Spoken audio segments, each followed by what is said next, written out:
We are back on the draft train as today we are talking about Swedish centre Leo Carlsson. We've got Patrik Bexell from Habs Eyes on the Prize here to tell us all about him and whether he could fit in on the Blue Jackets. You're Locked On Blue Jackets, your daily podcast on the Columbus Blue Jackets. Part of the Locked On Podcast Network.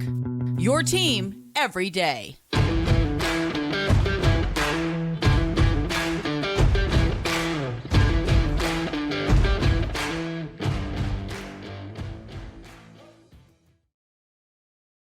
Hello and welcome to Locked On Blue Jackets, part of the Locked On Podcast Network, your team every day. I am, as always, your host, Jay Foster, here to bring you news, stories, the good, the bad, and the ugly about your favourite team and mine, the Columbus Blue Jackets. Before we get started, I want to thank everyone for making this your first listen of the day every day. Locked On Blue Jackets is free and available on all podcast platforms. We are over on YouTube, so if you haven't hit subscribe over there, please feel free to do so. We are getting super close to the next milestone, which is very exciting for me. It helps me out, it helps you out. Everybody wins. You get notified when new episodes go live. So head on over to YouTube. Today's episode, like I said at the top of the show, is another draft profile. We're looking at Leo Carlsson, who's probably going to be a top 3 pick in the draft, whether he can fit in on the Blue Jackets, what kind of game he plays, and whether or not he will make the jump to the NHL immediately or maybe spend another year in Sweden. We're talking about all of that with Patrik Bexell, so I'm just going to get right into it. It's been a minute since the Blue Jackets have drafted a Swedish player, especially in the first round, but there's one in the top 3 this year that looks like he might be a pretty good bet, especially for a Blue Jackets team that desperately needs a top-line center. So I've got Patrik Bexell of Habs Eyes on the Prize, European scout, to come and talk about Leo Carlsson, who is a name that I have kind of been hearing more and more about as the draft gets closer and closer. So Patrik, what can you tell us about Leo Carlsson? I think first and foremost, I think he will go top 3. I look forward to seeing him having a good under 18 tournament coming up as well. People forget that he plays against men. He plays professional hockey at the moment. So if you look at the stat line and compare that to phenoms like Bedard and Fantelli and others, it's not going to be as impressive maybe, but 19 points, about 15 minutes a game. 30 games, 33 games? 36 games so far this 36 season. 36 games, yeah.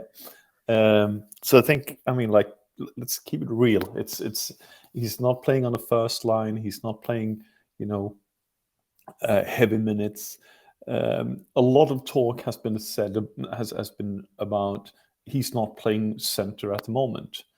And what teams do with young players when they get up in SHL is they prepare them by playing center and playing them on the wing and doing certain assignments as center. So he is playing center during some shifts and etc.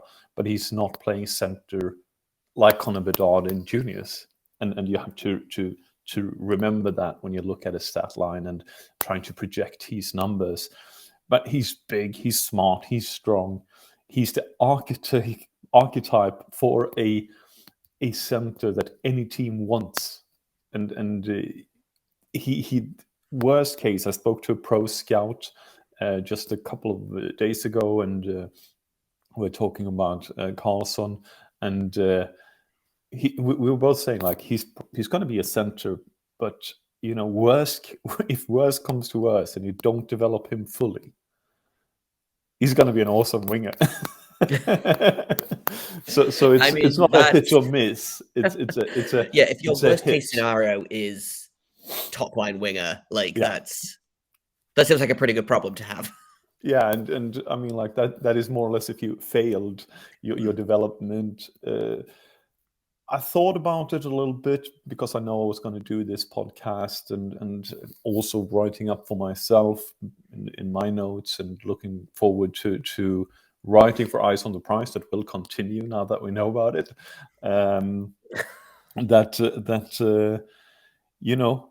There is a slight comparison maybe with Elias Pettersson, he came up, played for a good team, didn't play center, awesome on both wings when necessary. Sam Holland couldn't believe it when I never coached him as a left wing, but suddenly he was playing there one shift because no one else wanted to play. Which, he's the national team coach of Sweden right now, and was Elias Pettersson's coach in Växjö. And Leo Carlsson has sort of the same kind of usage. The one thing that doesn't stand up with Elias Pettersson, though, is his shot. Elias Pettersson has probably one of the best shots I've seen, especially one-timers. He was parked in an Ovechkin spot, more or less, when he played in Sweden. I haven't seen as many Vancouver games, so I can't really say where he's played. And those where he played, I've watched, they have struggled. So, and especially Elias has struggled those games. So, but yeah, I think Elias Pettersson might be more of a shooter, whereas Carlsson is probably more of a passer, and he's a thinker in that regard. And he's really good with the zone entries. He comes in, he cuts, and he waits for his forwards to join him and sets them up. And it shows in the stat line as well, 6 goals, but 13 assists. It comes in the same kind of maturity and vision of the game, etc. And I'm not saying that Elias Pettersson doesn't have that, because Elias is a fantastic player. But those are the differences, which leads me a little bit, and I'm being lazy here because I'm comparing them with Swedish players, obviously. But maybe he's a Philip Forsberg kind of guy, that guy that always plays well and always does smart things. He's pretty big, but he isn't a superstar. He's a cornerstone, but he's not a superstar. Yeah, for sure. And I think that's kind of what I've been looking at with, I mean, the Blue Jackets are at this point, it's pretty expected they'll probably be drafting top 3, maybe top 5 if they go on a heater at the end of the season, like they do sometimes, and ruin. It's also like top 5 is because there is a lottery. Yeah, exactly. I'm pretty sure they're finishing bottom 3 in the standings, but the draft lottery luck might screw them over because I'm not allowed to have nice things. But we've been talking about franchise players versus, like you say, cornerstones, and you look at a guy like Adam Fantilli, for example, or a guy like Matvei Michkov, who are not necessarily going to be the star player that Connor Bedard is, but a guy that could be a really, really awesome addition to, say, a line that already has Johnny Gaudreau and Patrik Laine on it. Yeah, and I'm going to be, we're not going to talk about him, obviously, in that regard. But I can see Michkov being a superstar. He is a superstar, or he's not that kind of player. High risk, high reward, yeah. Yeah, whereas Leo Carlsson is so solid. He is just the kind of guy you can put him in there in any kind of situation, and he will succeed. He will make it his mission to succeed. And I think that is maybe what you want from your cornerstone if he takes that step and becomes a superstar, because you don't know. These are young guys. It's hard to project. And I mean, no one knew what we were going to be at that age. Yeah. So you got that, and you think about it in that regard. And that means in many ways that you worst case scenario, you have a very good winger. And but on the other hand, if you get that center that can play center at certain times as well, you can have him go in and take a face off in an important situation, etc., and he will do that very well. But you want him as a center. He is the typical center that any team would want, and I don't think he would be. If you take Connor Bedard out and it's Fantilli or Carlsson, I'm not sure who you take, but I haven't watched Fantilli as much as I've watched Carlsson either. So it all comes down to different things and what team is looking for, and that's really, really good. In a minute, I've got more of my conversation with Patrik about Leo Carlsson, but first I've got to tell you about FanDuel because it's the midway point of the NBA season and it's the perfect time to download FanDuel, America's #1 sportsbook.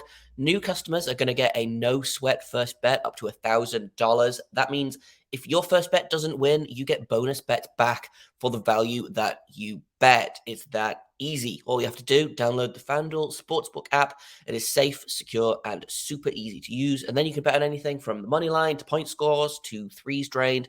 Or if you want to put some money on, I don't know, the Blue Jackets picking first overall in the draft, you can do that at FanDuel as well. They even let you combine your bets for a chance at a bigger payout with a same game parlay. So don't miss the chance to get your no sweat first bet up to $1,000 in bonus bets when you go to FanDuel.com/locked-on. That is FanDuel.com/locked-on to learn more. Make every moment more with FanDuel, the official sports betting partner of the NBA.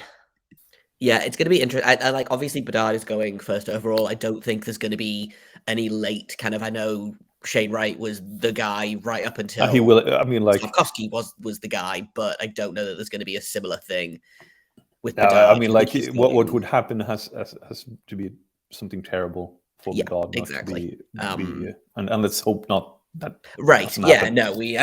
I mean, he just hit 100 points last night. You know, it's going pretty well for Connor Bedard, but it's going to be really interesting to see the second pick. I think in terms of, is it going to be Fantilli? Is it going to be Carlsson? You know, there could be a wild card. There is someone that we spoke about that is probably rising through the rankings. Last time we were on the pod together, I don't think he will be number 2, but he's moving into a lot of people's top 10. And it's Sandin Pellikka. Yes. And if a team needs defense, then if you're looking for a player, I mean, a little bit like happened last time with Nemec and Jiricek, they went earlier than expected, and caused some problems, obviously for Wright, but you know, and it depends on, and we saw it earlier as well. I mean, look at Maurice Seider going at 8. He was projected to go around 15, and that started or was it 6 even? But it started that kind of push for defenders that landed a certain Cole Caulfield in Montreal. Mm-hmm. Sometimes the draft works out in weird ways, and it's something that's really interesting. Like, as a person who only covers the one team, kind of pays attention to some other teams, but for the most part, I'm like, right, what are the Blue Jackets going to do? What do the Blue Jackets need? You know, if you ask me what, I don't know, the Vancouver Canucks do at the draft, I've got no idea because I don't know what they need. And so it's always so interesting to see, okay, and we saw it a little bit last year with the Philadelphia Flyers taking Conor Gauthier at 5, because I was so sure they were going to take Jiricek and then Gauthier was going to go 6th to the Blue Jackets, but they didn't. So happy that we got Jiricek. But it's always so interesting to see, because an early pick like that, you know, or even, you know, the year before when Mason McTavish went 3rd and then Kent Johnson went 5th because teams needed centers or forwards. Now you see it with Kotkaniemi as well. He was probably not he was the best center at that position at that time, but he wasn't the best player available at that time. Exactly. And so I think it's really interesting to kind of look at that and be like, right, well, the Blue Jackets need the center, which is probably the easiest position to need when you are in like the top 3 draft, because I feel like there's almost always an elite center available in at least the top 3. Sometimes you get weird years like last year where it's, or the year before, where it's like all defensemen and then one forward. But the Blue Jackets have a lot of guys to pick from. And Leo Carlsson is a guy that I definitely have had my eye on for a little bit now. Every time you know, he comes across my Tumblr, my Twitter timeline, I'm like, oh, he's doing something cool again. He's, you know, had another really good night. Yeah, I'm not sure that you should say cool, because cool is the thing that you're looking at. Bedard in many ways, but Michkov, you know, like you sit there and not cool, sorry, but like I don't think does something going to be like a highlight machine, but I think you will say smart rather, or smart, It's I think it comes down to that, and with Leo Carlsson, you know exactly what you want. Also, I think that if you look at Michkov, which is going to be a high risk, high reward kind of thing, and you compare that to Carlsson, who is, I think Michkov will go even lower. He will fall in the rankings partly, but he's doing very well in hockey. But if you look at those two as comparisons, you have one highlight reel player and you have another that is a smart, stable, secure kind of guy that does everything he should very, very well. And I think, the span of Michkov might be this: he becomes super, or he becomes, a very good NHL player. I'm not going to say that he's going to be a bad one, Right. But Leo Carlsson's interval might be much smaller, because it's going to be so easy for him to reach a very high level and then continue from there. So I think he's going to be that kind of player that is smart. I would probably think that he would needs to stay. I mean, much like Elias Pettersson, stay another year, play with Örebro. The one thing that stands out with Örebro is that they have a new coach coming in.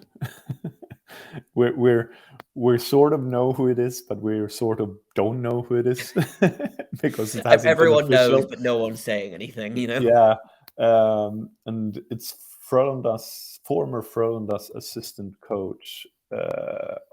He was in Switzerland.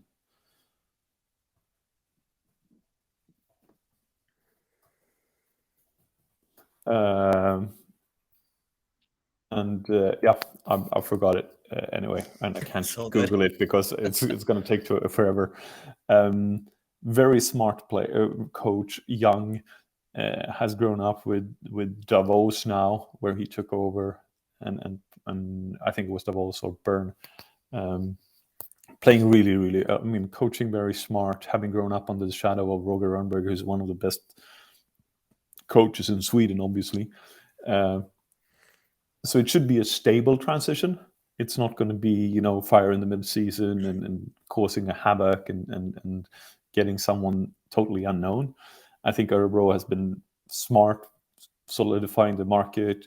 The coach that has been in Örebro has been there for a long time. It's time to move on a little bit. I think it will be a very good development place for Carlsson. And the one thing then is that the dialect in Örebro is crap. And it's for NHL scouts, it's obvious. I'm not going to say it's difficult to get there, but it's not as easy as maybe Ängelholm and Malmö and Stockholm. It's not one of the bigger hubs. The bigger hubs, yeah. So, but I think Leo Carlsson, very smart player. The one thing that I should point out really, and which is his weakness, is his shot, and he reads the game well. He can be used in defensive zone. He covers the area. He uses his big body, his long reach to poke check, to stop pucks and cause that thing. And right now, sometimes he sees a mismatch between playing center certain shifts and winger at certain shifts normally, and that is the kind of, I would, from the limited experience of being a hockey coach, which is non-existent in my case, but I think from what I've understood from hockey coaches and from what I've seen on internet and watching TV, is that it's when the opposing team takes over the puck or has the puck in their own zone, that is the most difficult time to be a center. Yes. And that is where he isn't playing center at the moment, because that is when he's a big forechecker that comes at you with speed and causes you to turn over the puck. But I think that is maybe where he needs to play another year in order to get that going and understand the game. Maybe not understand the game, but understand his positioning in the game the correct way. In a minute, I've got the end of my conversation with Patrik about Leo Carlsson, but first I have got to tell you all about Athletic Greens. Now, I use Athletic Greens every day. I wanted something to take in the morning that was quick, that was easy, that made me feel better than, a slice of cold pizza and a Monster energy drink. And AG1 is the perfect thing. It is 75 high-quality vitamins, minerals, whole food-sourced superfoods, probiotics, adaptogens. It's going to help you start your day right. It supports gut health, nervous system, immune system, energy, recovery, focus, aging, all of the things that you need to have a better start to your day. And right now, it's time to reclaim your health and arm your immune system with convenient daily nutrition. Just one scoop in a cup of water every day. That's it. There's no need for a million different pills, supplements to look out for your health. And to make it easy, Athletic Greens is going to give you a free 1-year supply of immune-supporting vitamin D and 5 free travel packs with your first purchase. And all you have to do is visit athleticgreens.com/NHL Network. Once again, that is athleticgreens.com/NHL Network to take ownership over your health and pick up the ultimate daily nutritional insurance. Yeah, definitely. It's going to be interesting to see who's actually making their NHL debut in October, I think, because Bedard probably will make the step. Fantilli, I think, goes back to Michigan. Obviously, Carlsson probably going back to Sweden. So it's going to be interesting to see who is actually there. But in terms of the Blue Jackets themselves, do you see a fit there? We know Michkov is not going to be there, though. No, he's not going to be there for a little bit. Yeah, well, going back to your question about Blue Jackets. Yeah, is there a fit there, do you think? Like, obviously, I talked a little bit earlier about Gaudreau, Line A needing a center. Is he someone that you think could slot into that line? Obviously, and maybe not next year. No. Because obviously the pressure of going into that line is going to cause havoc. And then, there's always this problem in chemistry, Sweden, Finland playing at the same line. I'm only joking. But it's, you don't want to put him on, in one way you want to put him on a line, a little bit like Elias Pettersson, let's be honest there, in order to succeed. But Elias got that extra year in Sweden, probably because he was taken, seventh? On top of my mind. And so it wasn't, but when you top three, you see it with Slafkovsky not playing enough minutes in NHL, not being sent down to the AHL. He's first overall, you have to showcase him. Right. And those top three picks, you sort of want to do that. Owen Power was different, and Fantilli will be different because they went back to NCAA, and I think it's very smart, and I think it's a good strategy. Also, getting an education is very smart, but also I think it's a good strategy in many ways to get that extra year, to be physical mature, to play against the top players in the world. Because right, I feel like there's a big difference between being 18 in the NHL and being 19 in the NHL. Elias Pettersson went 5th overall. I just Googled it because I couldn't remember either. But it's going to be an interesting draft no matter who the Blue Jackets take, I think. Leo Carlsson is definitely a player that I am going to be keeping my eye on. Obviously, first overall is the target right now, but for all of us, Leo Carlsson is Leo Carlson's a pretty good consolation prize, I think. That's what I've been calling that kind of 2 to 5 crop of players at the Bedard consolation prizes. So Carlson's definitely a player that I would not be mad about if he was a Blue Jacket in July. In some ways, it is difficult in this regard because Connor Bedard is really a generational talent, whereas you have players that you would talk about like last year. Fantilli or Carlsson would probably be in the mentions of first overall. Yeah, exactly. Like if Bedard is not here, I feel like we could be saying, well, Carlsson could go first overall, Fantilli could go first overall.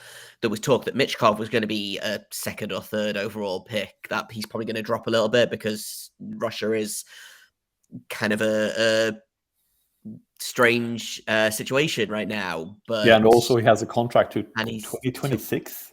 Is it 2025 or 2026? I can never remember, but he's going to be in Russia for a little while, so I can understand if teams maybe don't want to draft him because of that. But also you have the option. You see it with people that or players from Russia that has waited a little bit.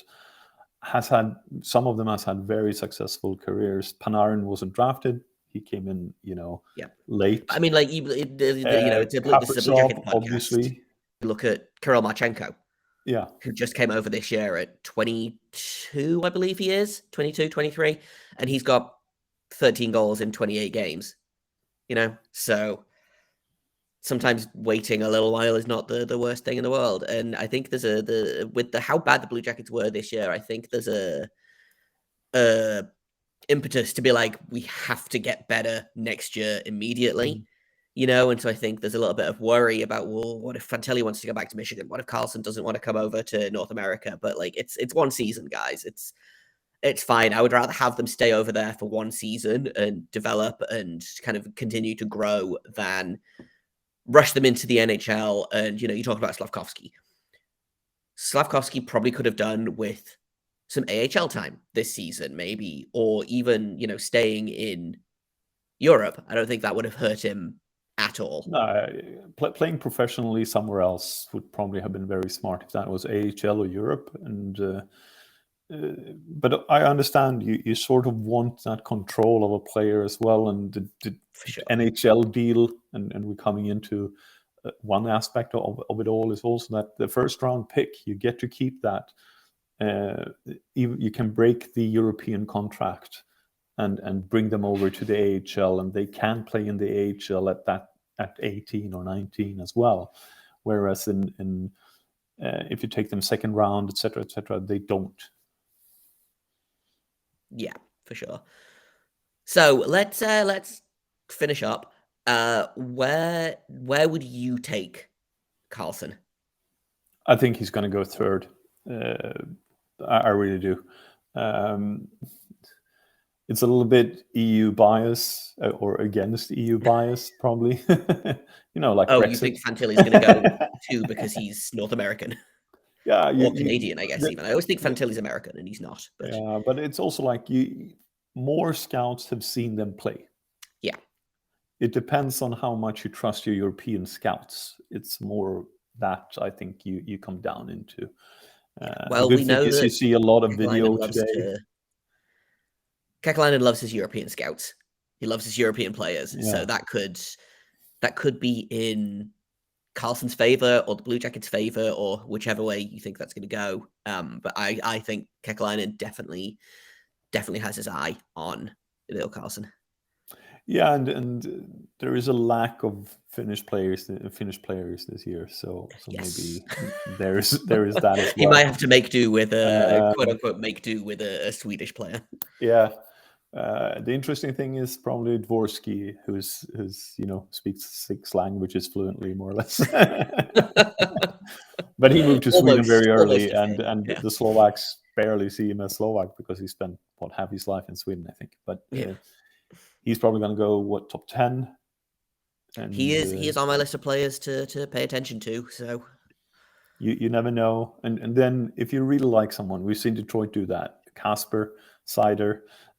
We've seen them go all in on players they like, and I like that in a way. You don't maybe care, even if it's only 4 spots or 5 spots. You take the player you like at that point. More often than not, it turns into a Seider rather than a Kotkaniemi, maybe. Yeah, you gotta trust your gut, I think. If people want to learn more about prospects, they want to catch up with the new Habs Eyes on the Prize. It's the old Habs Eyes on the Prize, just in a new place. Where can people find we you? get to keep the IP, and we get to keep the name and all that. It's all especially the archive. I think that is going to be maybe the most important bit. You find me at Habs Eyes on the Prize, or you find me at Seb Habs on Twitter. Feel free to ask. I try to answer the questions I get, and we'll see what Mr. Musk does with Twitter, or if you find me somewhere else later on. I'm also on the podcast. We don't have a podcast channel. Well, we're gonna have a podcast channel. I will have an episode where I speak to Sandin Pelika's coach coming out next week. So that might be of interest. I will definitely be checking that out. So hopefully. My listeners, to temper your expectations, I love Robert Olsson. He's one of the coaches I look forward to speak with every time. But yeah, he's not tempering the expectations on Sandin Pelika, let me tell you that. Well, I always appreciate insight into Swedish players, European players. I appreciate you giving me the time. And we'll have to do this again with, have I got more Swedes? I think I have more Swedes on my list. So You probably got Dvorsky as well. So yes, so we'll have to reconnect a little bit later on. Indeed. But yeah, thanks for giving me the time. Anytime, Jay. It's always a pleasure. And hearing that accent that I spent 10 years with, it's definitely a pleasure. And that's all I've got for today. Tomorrow, we will be checking back in on the Blue Jackets. We'll check in on the Monsters, who had a really big weekend. And we will look ahead to the rest of the Blue Jackets schedule for the month. That's all coming up on tomorrow's show. I've been Jay Foster. You can find me on Twitter at _Jacob Foster, JAKOBFORSTER. You can find the podcast at LO_Blue Jackets. If you have comments, questions, criticisms, you can email me at lockedonbluejackets@gmail.com. Thank you once again for listening, for making us your first listen of the day every day. Locked On Blue Jackets continues to be free and available. You're never going to have to get behind a paywall for a Locked On product. That's our promise to you. So enjoy the rest of your day, enjoy the rest of your week, and until tomorrow, make sure you stay locked on.